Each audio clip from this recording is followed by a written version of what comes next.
আসসালামু আলাইকুম। প্রতিদিনের রান্নার আরও একটি রেসিপি নিয়ে হাজির হয়ে গেলাম।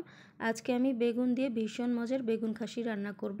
তো এখানে আমি আধা কেজির মতো বেগুন নিয়েছি। বেগুনগুলোকে একটু লম্বা করে কেটে নিয়েছি। এরপর বেগুনগুলোর দুই পাশে আমি ফুলের মতো করে কেটে নিয়েছি। তো কিভাবে কেটেছি তো সেটা তো আপনারা ভিডিও দেখেই বুঝতে পারতেছেন।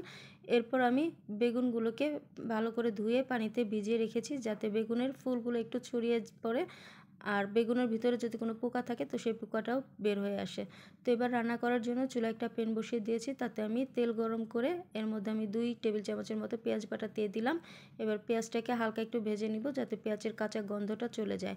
এখন এর মধ্যে আদা বাটা দিয়ে দিলাম 1 চামচের মতো, আর দিয়ে দিচ্ছি এখানে পরিমাণ মতো পানি মশলা কষানোর জন্য। তো এখন এর মধ্যে স্বাদ মতো লবণ দিয়ে দিলাম, 1 চামচের মতো মরিচ গুঁড়া, হাফ চামচের মতো হলুদ গুঁড়া দিয়ে দিলাম। তো আমরা আমাদের যতটুকু বেগুন রান্না করব তো সেই অনুপাতে মশলাগুলো অ্যাড করে দিচ্ছি। তো এখন এর মধ্যে 1 চামচের মতো ভাজা জিরা গুঁড়া দিয়ে দিলাম।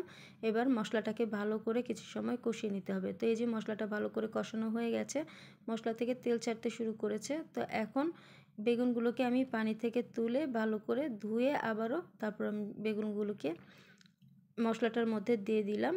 এবার বেগুনগুলোকে মশলাটার সাথে ভালো করে নেড়েচেড়ে মিশিয়ে নিচ্ছে। তো এবার এটাকে কিছু সময় একটু কষিয়ে নিব। কষানোর পর আমি এর মধ্যে পানি দিয়ে দিচ্ছি। তো এখানে আমি একবারে পানিটা অ্যাড করে দিচ্ছি, আর যেহেতু এটা একটু ভুনা ভুনা হবে তো এখানে পানির পরিমাণটা অল্প করে দিয়েছি। যতটুকু পানি দিলে বেগুনটা সেদ্ধ হয় তো সেই পরিমাণে পানিটা দিয়েছি।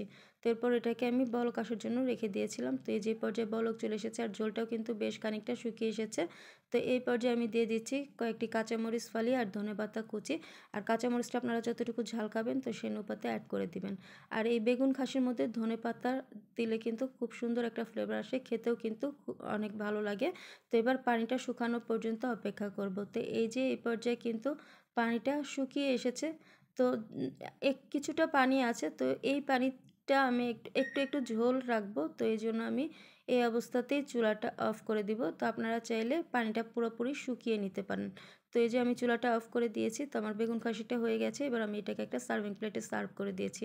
তো তৈরি হয়ে গেছে ভীষণ মজার বেগুন খাসি।